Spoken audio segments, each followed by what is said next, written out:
Mijael. Ya, perfecto.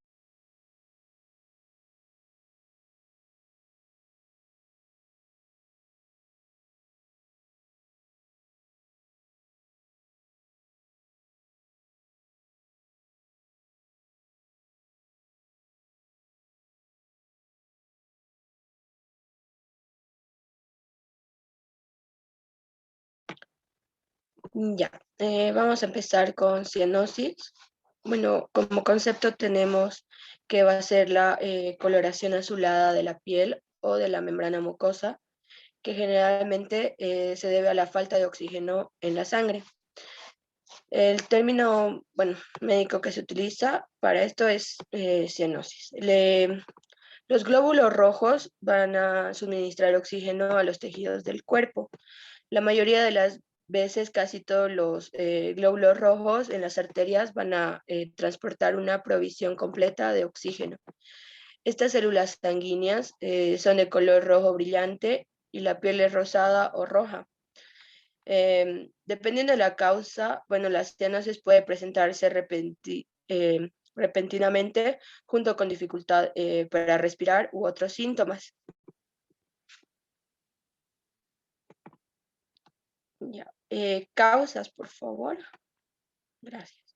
Bueno, ya, tenemos la cianosis, puede ser causada por problemas cardíacos o pulmonares a largo plazo, los cuales se pueden presentar lentamente y pueden aparecer síntomas, pero con frecuencia no son graves. También tenemos que otras causas pueden ser un coágulo de sangre que bloquee el riego sanguíneo a la pierna, pie, mano o brazo. También tenemos el fenómeno de Raynaud, que es la afección en la cual las temperaturas frías o emociones fuertes pueden causar espasmos en los vasos sanguíneos, lo cual va a bloquear el flujo de sangre hacia los dedos de las manos, los pies, oídos y nariz. También tenemos como causa principal la falta de oxígeno en la sangre. La mayoría de los casos de cianosis ocurre debido a esta causa y esto puede ser causado por problemas pulmonares, coágulos en arterias de los pulmones, lo que se denomina una embolia pulmonar, también asfixia o haber estado cerca de ahogarse. También tenemos problemas pulmonares prolongados que se vuelven más graves, como ser el EPOC, asma y la enfermedad pulmonar intersticial. Por otra parte, tenemos la neumonía, insuficiencia cardíaca y otros problemas o otras causas que pueden ocasionar cianosis pueden ser la sobredosis de drogas, como ser narcóticos, benzodiazepinas y sedantes, la exposición al aire o al agua, ataques convulsivos que pueden durar mucho tiempo y toxinas como el cianuro. Clasificación, por favor, siguiente.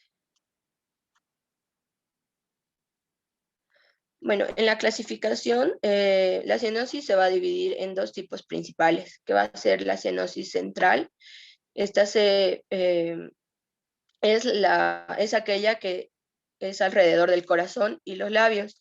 Y la periférica, esta solo va a afectar las extremidades, como ser manos, dedos, pies o piernas. Siguiente, por favor.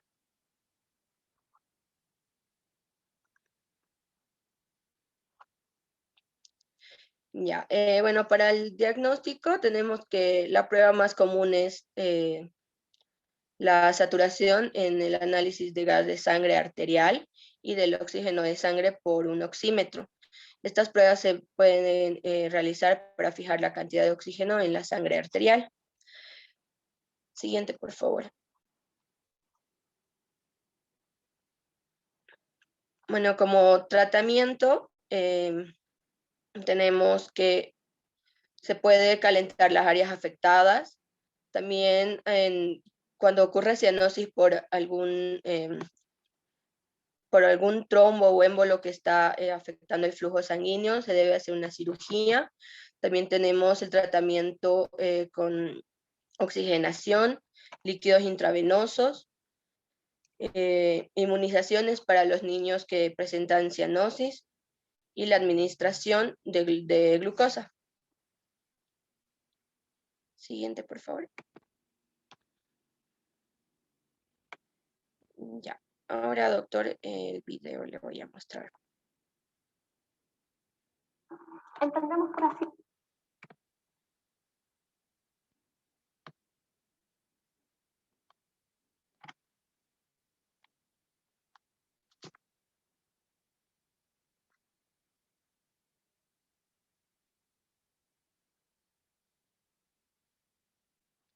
Bueno, en el video, bueno, va a hablar sobre la cianosis que la causa va a ser asfixia por cuerpo extraño y lo que se debe hacer o la maniobra que se debe realizar. En este caso, la persona estaba comiendo y se atraganta con su comida. Entonces, bueno, en eso la persona que lo acompaña se preocupa y demás. ¿Lo puedes adelantar un poquito, por favor?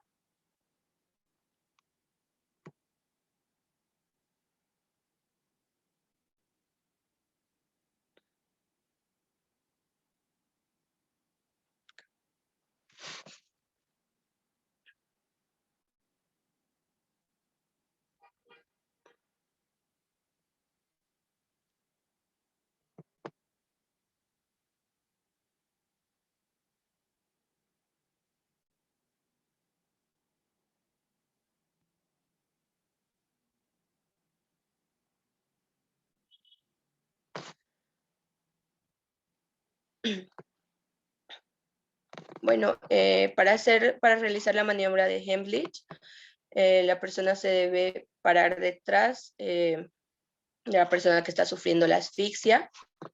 Como número 2 debemos poner la mano empuñada en la boca del estómago y debemos hacer compresiones hasta que la persona expulse el cuerpo extraño o el resto de comida con lo que se está asfixiando o hasta que la persona se desmaye.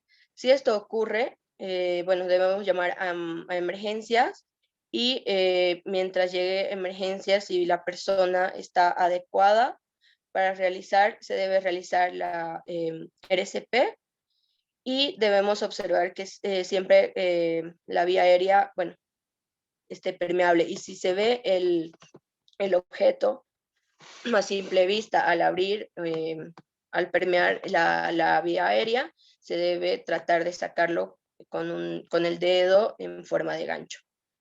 Y hasta que llegue la ambulancia. Eso sería, doctor, mi parte.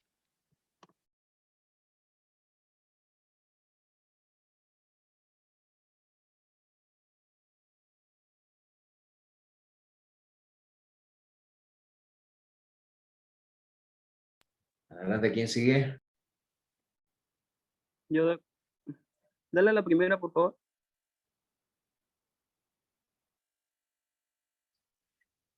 Entonces, podemos definirlo como una respuesta expiratoria explosiva para eliminar material o sustancias irritables inhaladas en las vías aéreas. También puede ser la manifestación de una enfermedad o incluso de un acto voluntario. La siguiente, por favor.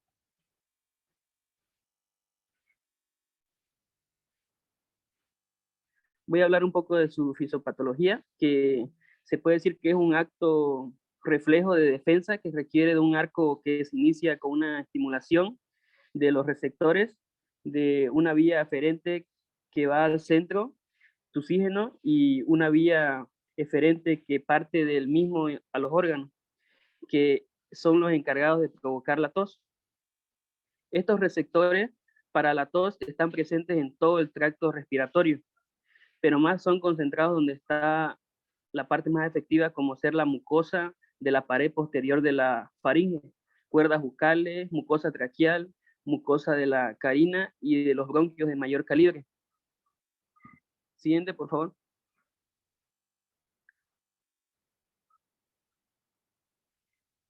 Clasificación y causa. De acuerdo a características sonoras y sintomáticas, la tos se puede dividir en dos grandes rasgos, en dos tipos: tos seca y tos húmeda. Su clasificación viene siendo de tos irradiativa, que se caracteriza por una primera fase que es tranqueobronquitis aguda y de la pleuritis. La tos apagada, que es de tonalidad débil, ya sea por debilidad muscular o parecida a una pérdida muscular respiratoria. La tos quintosa,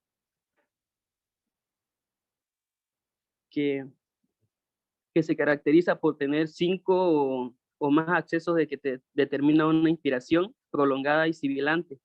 La tos coqueluchoide, que es similar a la quintosa, pero no es productiva. La tos ronca, o también llamada perruna, que se parece al ladrido del perro. Es intensa, grave y propia de la traiquitis. La tos afónica, que se caracteriza por ser de un tono bajo. Y la tos bitonal, que es la tos con 2 tonos y sonidos, y acompaña por una voz bitonal también, que debido a la parálisis de una cuerda, la cuerda bucal. En la causa de la tos aguda, aunque innumerables, algunas de las más frecuentes son las infecciosas, que son de resfriado común, sinusitis. En la inflamatoria, que es el asma bronquial. En las irradiativas o alérgicas, que es la rinitis alérgica, la aspiración o la inhalación de humos. En las cardiovasculares está el embolismo pulmonar y la insuficiencia cardíaca.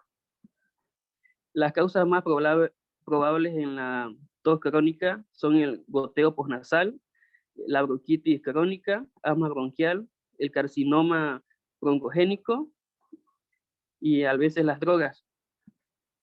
Las causas inusuales de la tos. En pacientes de tos crónica, lo que se puede lograr identificar son las causas que deben tomarse a consideración, etiológicas, infrecuentes o raras, tales ya sean como el divertículo de Zenker, la vasculitis y la proteinosa alveolar, como entre otras. La anamnesis. La historia debe abarcar una duración en el tiempo del síntoma para poder enmarcar la tos como aguda o crónica, y también la asociación a que no es fiebre y otros síntomas constitucionales como pérdida de la hiporexia en el caso de unas neoplasias, y la coexistencia o no de hemoptisis que orientan a pensar procesos neoplásicos o bronquiectasia, entre otros. En la exploración física. La exploración física intenta buscar datos orientados o si es posible oír la tos, o en caso de existir esputo, visualizarlo y analizar sus características. En el examen físico se enfoca sobre ciertas áreas clave: la cabeza, el cuello, el tórax y el sistema cardiovascular. También se investiga sobre las coloraciones oscuras alrededor de los ojos, causadas por la vasodilatación en las veces, acompañado de lagrimeo y inyección conjuntival. El video, por favor.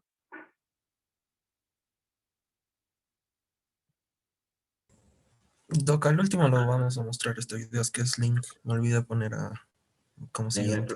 no hay problema, está bien.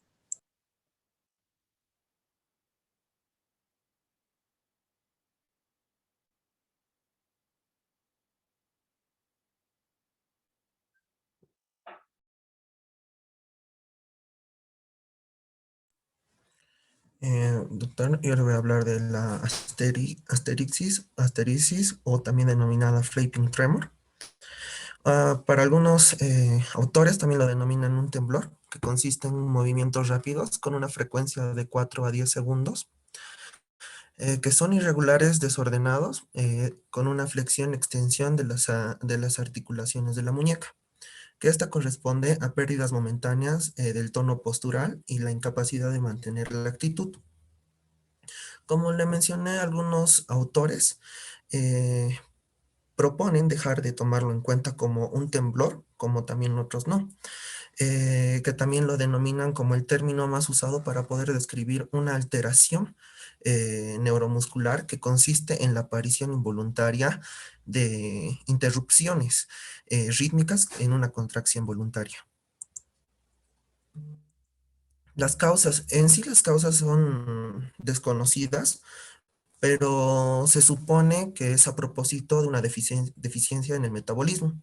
Estas pueden ser por una insuficiencia hepática, sepsis, hipoxia, una cirrosis descompensada, encefalopatía hepática, encefalopatía urémica, insuficiencia respiratoria, hipoglucemia, hipopotasemia, alteraciones en el cerebelo, tronco, tálamo y cortical.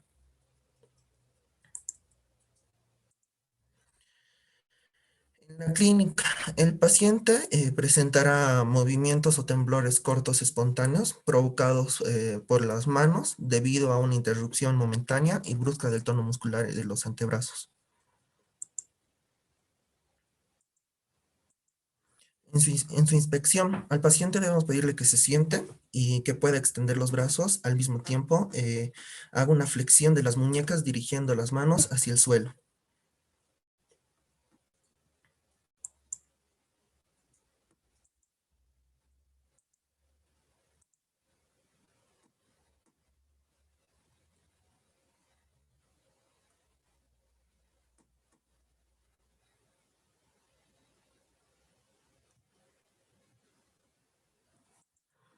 Aquí podemos ver cómo el doctor flexiona las muñecas del paciente y que el paciente va a presentar intervalos irregulares, unos movimientos alternantes de la flexión y una extensión en la articulación de las muñecas, acompañados de una separación y acercamiento repetitivo de los dedos.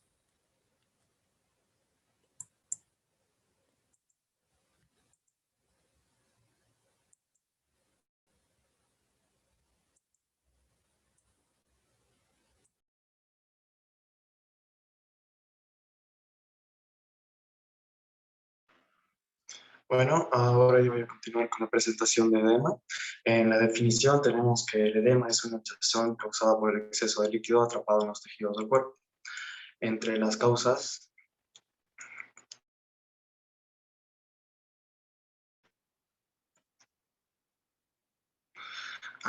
tenemos que los casos de edema leve pueden ser provocados por estar sentado o permanecer en una posición durante mucho tiempo, además de comer mucha comida con sal, tener signos y síntomas premenstruales o incluso estar embarazada. El edema también puede ser efecto secundario de algunos medicamentos. Estos suelen ser medicamentos para la presión arterial alta, medicamentos antiinflamatorios no esteroides y medicamentos esteroides, además de estrógenos y ciertos medicamentos que sirven para tratar la diabetes mellitus tipo 2. Siguiente, por favor.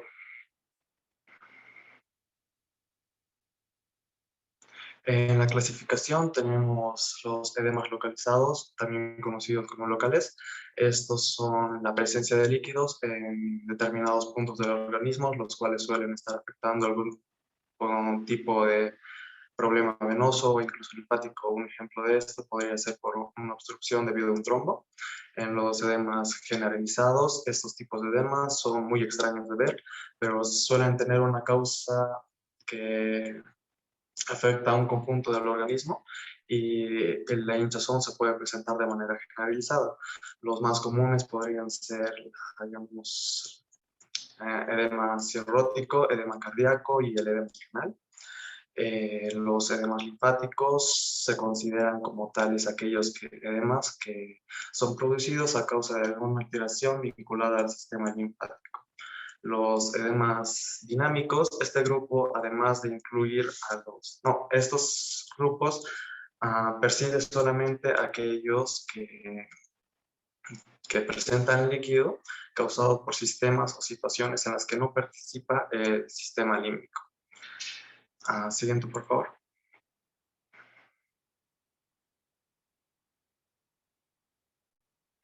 Bueno, ahora vamos a hablar en sí sobre la semiología del edema.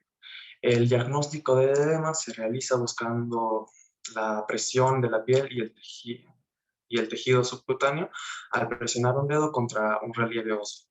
Esto es lo que nosotros conocemos como el signo de Godet o de fobia. En las imágenes podemos ver cómo se realiza en la primera.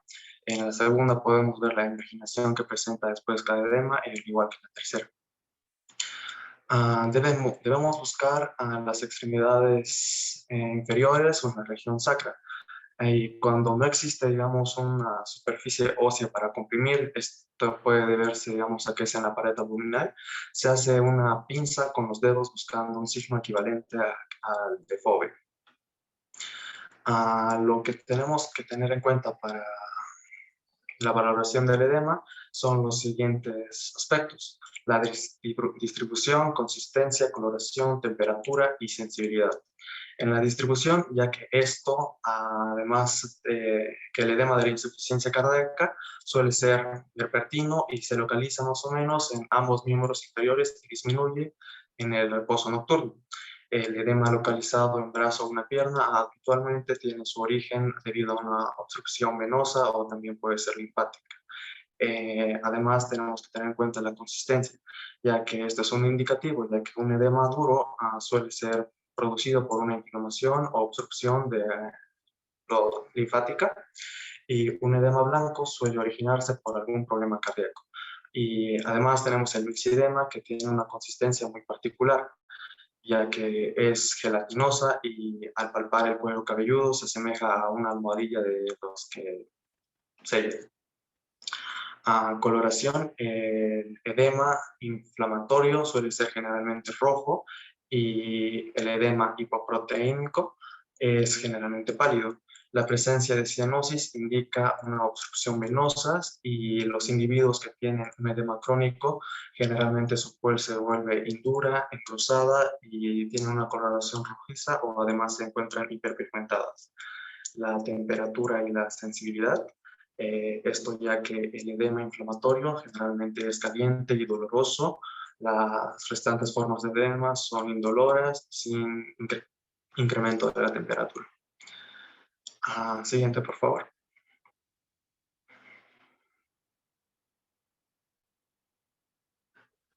Bueno, la mayoría de los edemas disminuyen la hinchazón con la reducción de la dieta del sal, ejercicio, algunos masajes, compresión o incluso elevar la zona por encima del corazón también suele ayudar.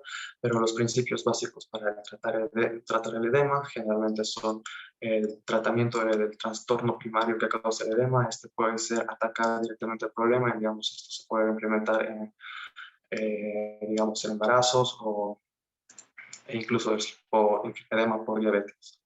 Una restricción de dieta de la sal, ya que esto ayuda a la generación de edema, y el empleo de algún agente diurético, ya que su función básicamente es aumentar la excreción de orina y así la de sodio y de calcio, además del agua. Incluso hay algunos medicamentos, estos pueden ser benzopirina y diosmina, los cuales ayudan, y la movilización del líquido intersticial. Y también en casos graves se puede implementar la cirugía como la anastomosis linfo y venosa. Siguiente, por favor.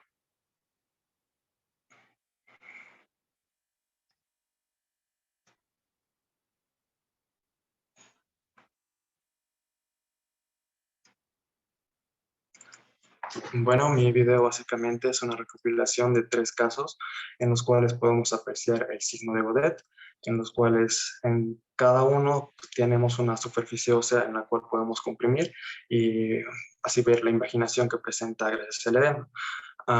No pude conseguir uno en la región abdominal porque estar gordito no es lo mismo tener edema y no se producía. Y eso sería todo.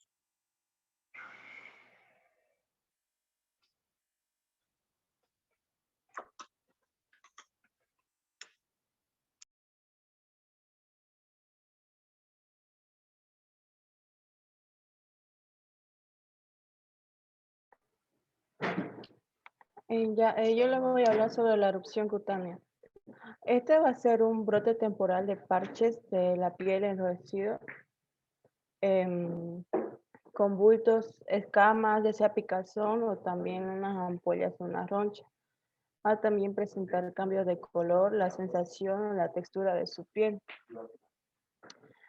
También pueden aparecer en el cuero cabelludo, en el rostro, ya sea en el cuello, en el pecho o también en la parte superior de la espalda y a veces en otras partes del cuerpo. Pueden picar, también puede ser dolorosa y también pueden tener una sensación de quemazón. Luego, la causa, por favor.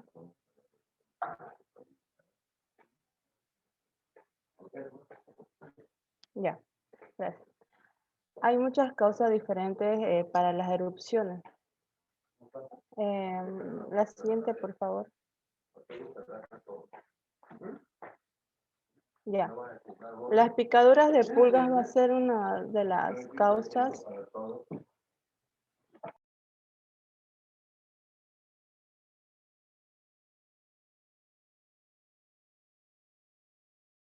Ya, mil disculpas.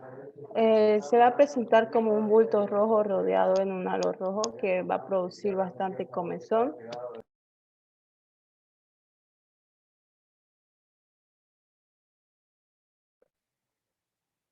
Ya, luego los síntomas van a comenzar inmediatamente después de la picadura. La siguiente, por favor.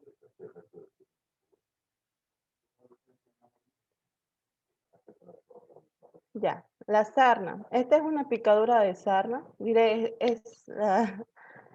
los síntomas van a tardar de 4 a 6 semanas en aparecer. Esto tiene una clínica de picazón.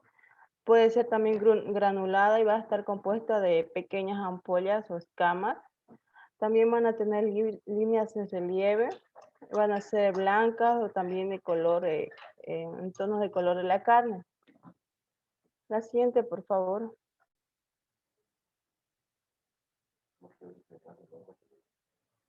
La rosácea. Esta es una recaída que puede ser provocada por unos alimentos picantes, ya sea bebidas alcohólicas, la luz solar o también el estrés o una bacteria intestinal como puede ser el Helicobacter pylori. Los síntomas comunes en esto van a incluir el enrojecimiento facial, elevación, protuberancias rojas, va a haber sequedad de la piel y también la sensibilidad cutánea. La siguiente, por favor.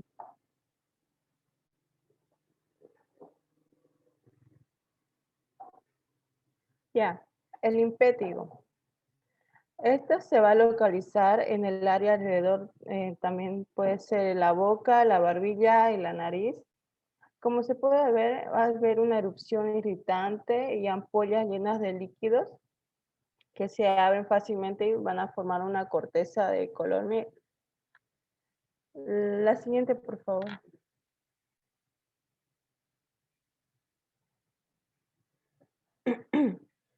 Ya, este es una dermatitis de contacto. Va a aparecer horas o días después del contacto de un alérgeno. Va a tener bordes visibles y aparece también en un lugar donde su piel tuvo contacto con la sustancia irritante. Puede aparecer, va a haber picazón y también la piel se torna roja, escamosa. Aparecen ampollas que supuran o forman costras. La siguiente, por favor.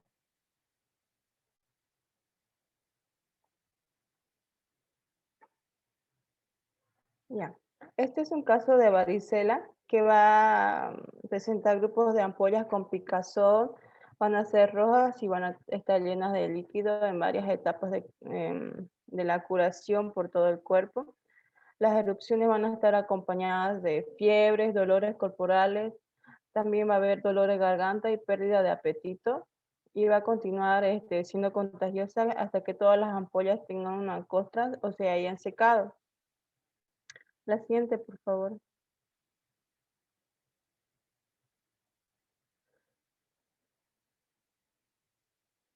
Ya, y por último, Este es una alergia por el medicamento. Esta se considera como una emergencia médica y puede requerir atención de urgencia. Va a aparecer una erupción leve con picazón y se puede presentar durante durante días o semanas después de tomar el medicamento. Las alergias graves a los medicamentos pueden ser mortales y los síntomas incluyen urticaria, aceleración cardíaca, hinchazón, picazón y dificultad para respirar. El siguiente, por favor. ¿Puedes irte a fisiopatología? Gracias. En la fisiopatología, los mecanismos patogénicos por lo que se pueden difundir son la diseminación hematógena, la liberación de toxinas bacterianas y también los mecanismos inmunológicos. La siguiente, por favor.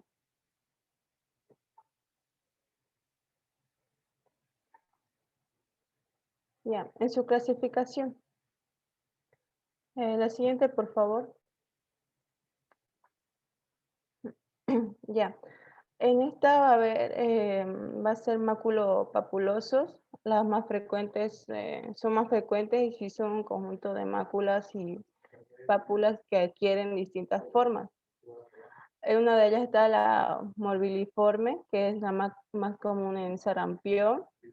Luego están las máculas, que van a ser lesiones planas, no palpables, van a ser coloreadas, casi siempre eritematosas, con un diámetro inferior de 1 centímetro. Luego están las pápulas, que van a ser lesiones sobrelevadas y circunscritas por un diámetro inferior de 1 centímetro. Luego están las escalatiniformes, que va a ser una placa eritematosa muy frecuente. Va a causar eritodermia, que es la piel roja y la descamada por todo el cuerpo.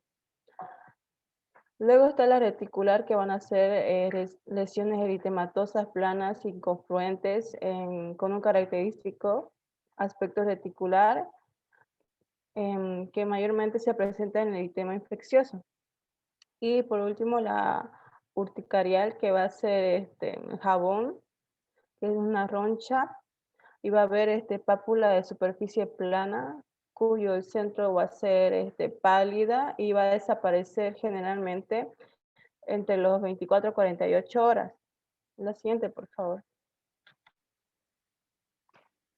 Luego se encuentran los vesiculosos, que va a ser una vesícula de un diámetro menor de 5 milímetros o también una ampolla de diámetro de mayor a 5 milímetros. Es una cavidad superficial que va a estar circunscrita y elevada sobre la superficie de la piel y va a estar ocupada por un líquido de contenido seroso. Por ejemplo, en esta es la varicela. Y luego, por último, la siguiente, por favor.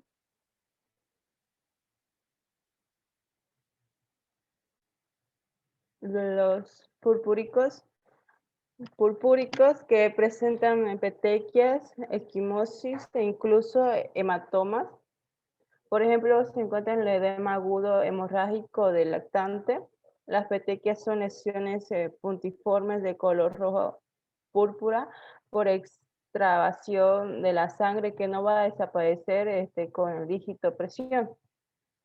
La siguiente, por favor.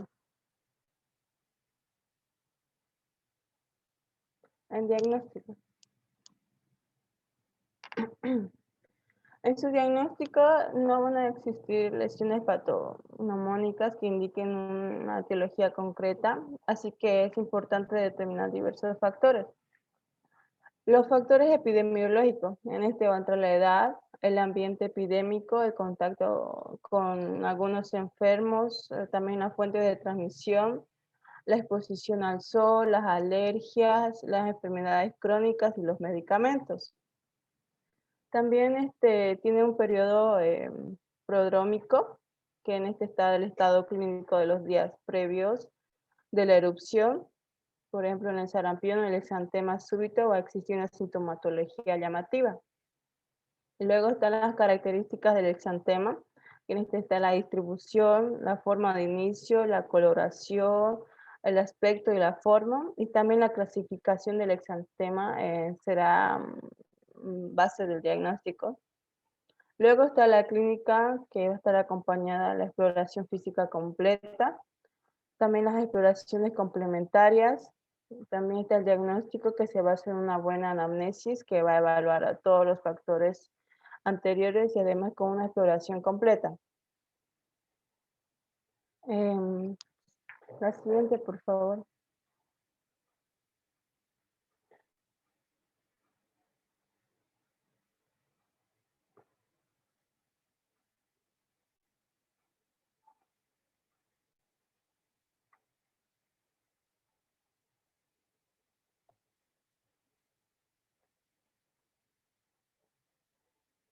¿Le puedes adelantar un poco, por favor? Como unos 2 a 3 minutos. Ahí.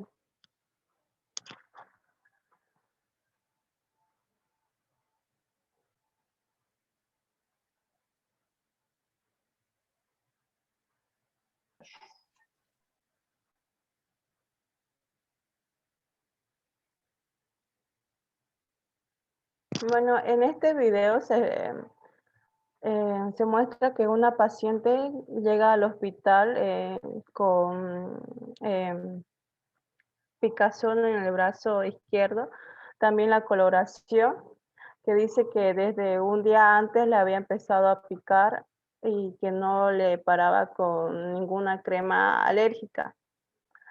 Luego va a ser evaluada por el médico en general, quien la va a revisar. ¿La puedes adelantar un poco más, por favor?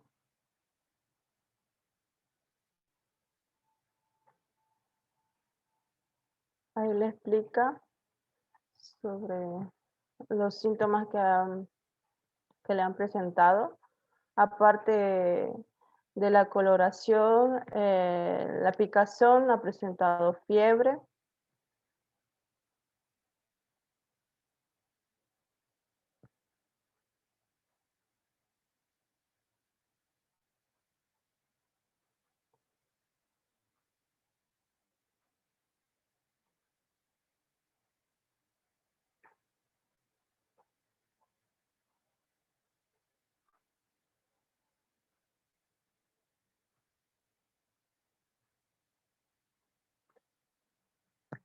La doctora también, utilizando sus medios de bioseguridad, se coloca su guante para evitar contaminación, la revisa y luego es trasladada a una dermatóloga. Le hace el mismo procedimiento, la revisa, luego llega a la conclusión por todo lo que ha explicado la paciente y las manifestaciones clínicas que tenían, que se trataba de una sarna. Luego de eso, también le da recomendaciones de que tiene que estar aislada para evitar el contagio a los familiares y a las demás personas. Y eso es todo.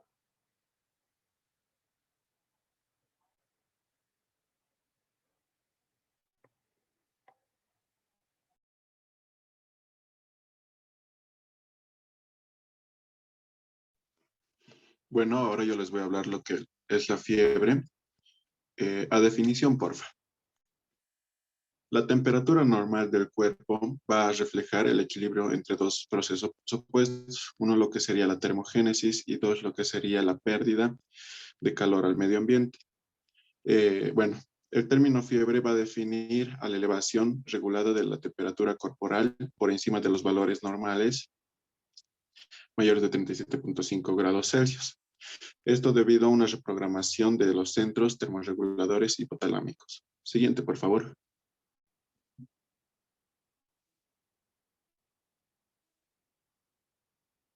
Bueno, hablando sobre los tipos y clasificación, vamos a tener a lo que sería la fiebre intermitente, Esta se va a dar que un día va a presentar fiebre y al día siguiente no, al día siguiente sí, al día siguiente no. Estas se van a presentar en enfermedades bacterianas, especialmente en abscesos, en tuberculosis miliar y en linfomas.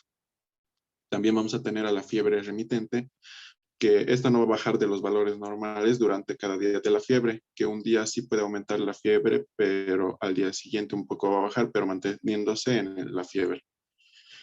Vamos a tener una fiebre continua o sostenida que no va a presentar variaciones mayores de 0.6 grados Celsius al día. También la fiebre periódica que va a aparecer en intervalos fijos y también predecibles. Vamos a tener a la fiebre recurrente, que es la que va a reaparecer después de 1 o más días de apirexia. Este va a poder tener un patrón intermitente, continuo o remitente. Y por último vamos a tener a la fiebre en dromedario, que sería como una silla de cabalgar, que 3 días va a presentar fiebre, a los 3 días va a bajar la fiebre, a los 3 días va a volver a presentar fiebre. Siguiente, por favor.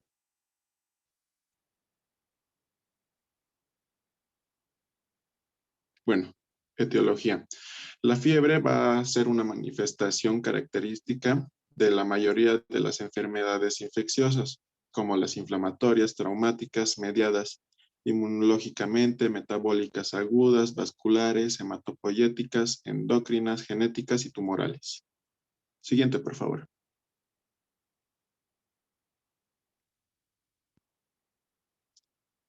Hablando de la semiología, la medición de la temperatura corporal se va a realizar de manera sistemática en cada día de la actividad médica. Esta, para detectar la fiebre, se pueden realizar las mediciones de la temperatura en la cavidad bucal, en el conducto auditivo externo, en la axila, en el recto.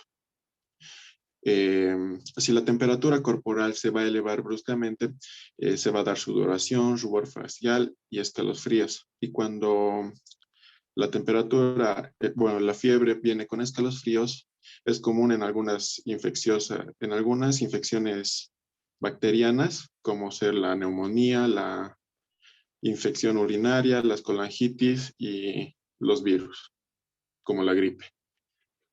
También se sabe que los termómetros electrónicos van a ser superiores a los de mercurio. La fiebre en los niños puede estar acompañada con convulsiones. En alcohólicos y en arterioscleróticos se puede dar delirio, confusión mental y hasta llegar al coma. Siguiente, por favor.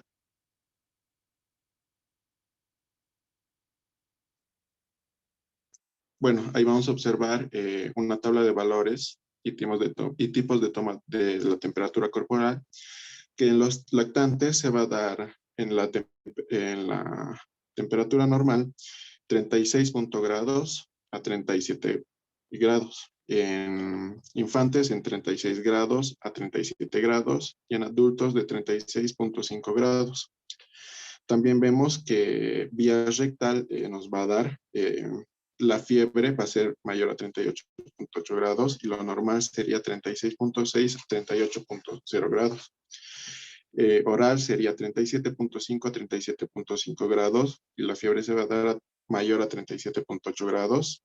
En la axilar 34.7 a 37.2 grados. La fiebre se va a dar mayor a 37.2 grados y la timpánica, la que sería del conducto auditivo externo, va a ser de 35.8 a 38 grados y la fiebre se va a dar arriba de los 38 grados. Siguiente, por favor.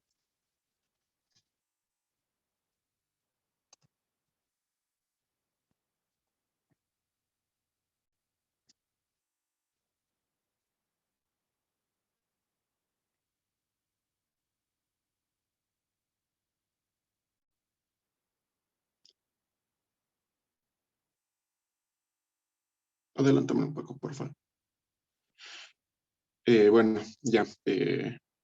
Este fue el mejor video que encontré, ya que se puede observar un paciente bebé y un adulto en el que se va a llegar a utilizar dos instrumentos, los cuales van a ser dos termómetros que se utilizan en la práctica diaria médica. van a ser los más comunes, que va a ser el termómetro digital. El termómetro digital, bueno, este se va a llegar a dar en unos 3 minutos, lo mínimo, y luego se va a tener el termómetro de infrarrojos, que va a ser de manera instantánea, que va a dar el resultado. Un poco me lo adelantas, porfa.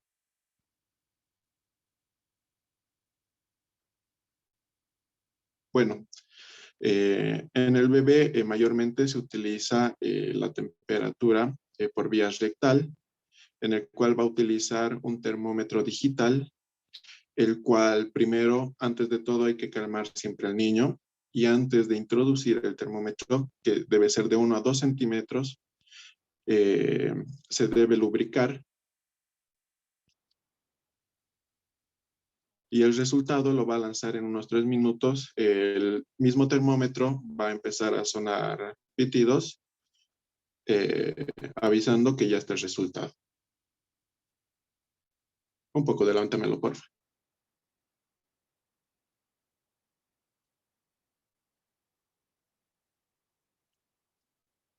Bueno, cuando los niños son mayores de 4 años, ya a estos se los puede empezar a tomar la temperatura en distintas áreas del cuerpo, como puede ser vía bucal, axilar, inguinal o por el conducto auditivo externo. Ahí mismo igual va a utilizar un termómetro digital, el cual lo va a dejar 3 minutos y el mismo termómetro va a soltar el pitido de que ya están los resultados.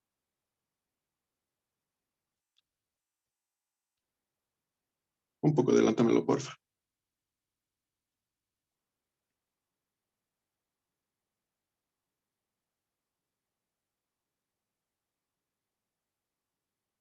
Luego se va a tener el termómetro de infrarrojos, que este se lo va a tomar en la frente. Este va a mandar el resultado de inmediato. Ahí vemos cómo lo va a hacer. Y de inmediato lo va a dar el resultado. Bueno, y por último vamos a tener al termómetro de mercurio, ya que este video ya no es de este país, no es de este continente. En otros continentes mayormente ya empiezan a utilizar lo que serían los termómetros digitales y los termómetros de infrarrojo, ya que los de mercurio son desechados, ya que estos pueden ser peligrosos al agitar, poder cortarse o romperse, y ya por el mismo contenido que sería el mercurio, que es tóxico. Pero bueno, de todas formas, acá en Bolivia se hace mucha práctica de el cual vamos a tener que va a ser el bulbo y el cuerpo. Este va a dar, se lo puede dejar en la axila de 3 a 5 minutos. Siempre tiene que estar marcando en 35 grados o menos para tener una buena toma de temperatura. Si está más, nos va a dar datos erróneos. Y eso es todo. Gracias.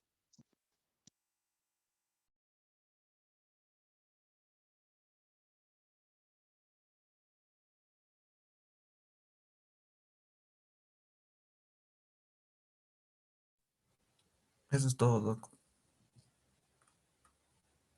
Ya, faltaba un video de tu compañero. Pásalo.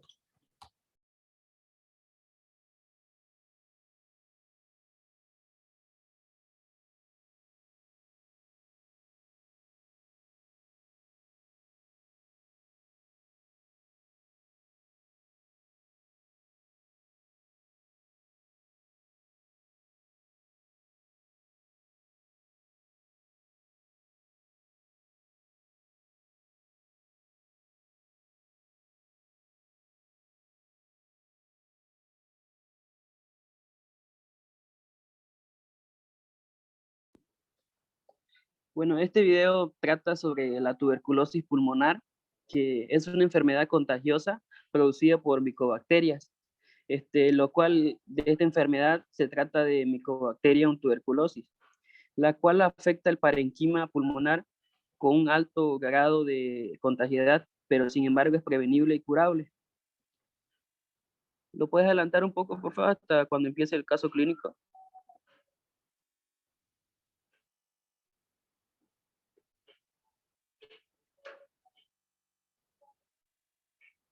Bueno, en esta parte la interna pide consentimiento al paciente para grabar.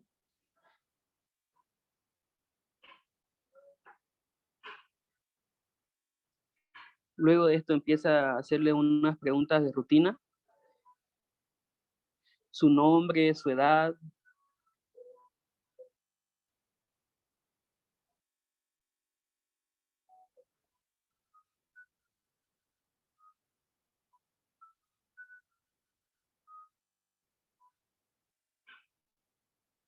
Milce, pero esto era para mostrar la tos o para qué.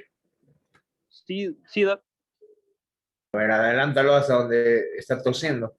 O si no, Sí, sí, tose, doc. Cuando el otro doctor le pregunta sus síntomas, y usted sabe que la tuberculosis sí o sí, un síntoma es la tos.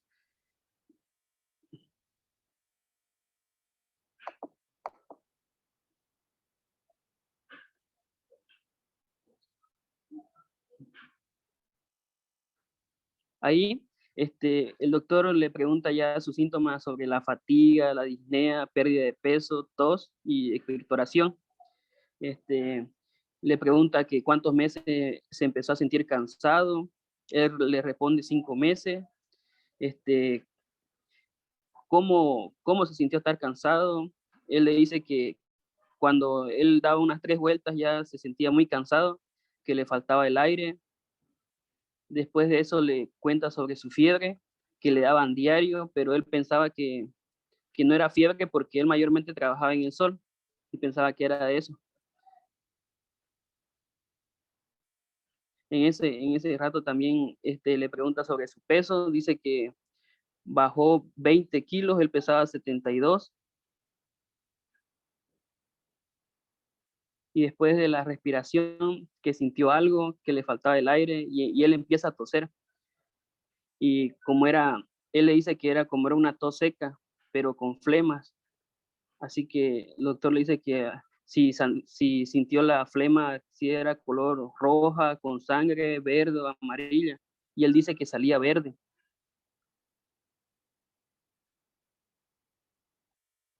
Luego de eso, las pruebas diagnósticas le hacen el diagnóstico por medio de la PCR, la reacción. También la prueba de tuberculina.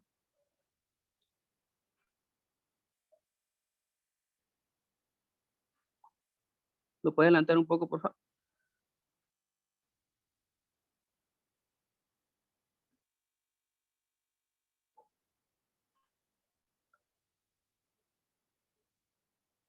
Ahí, por ejemplo, esa es su vaciloscopía, que en las 3 que le hicieron, muestra con 2 cruces.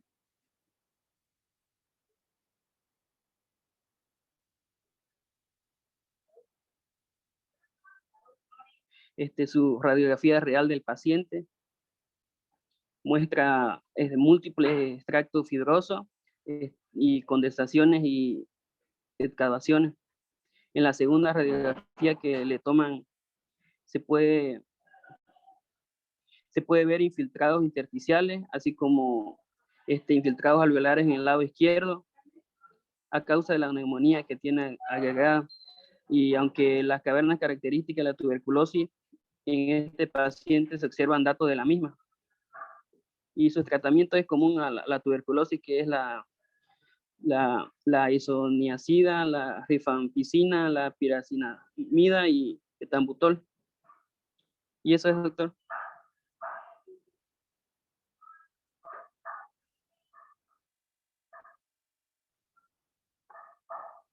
ya, ok, chicos. Puedes dejar de grabar entonces.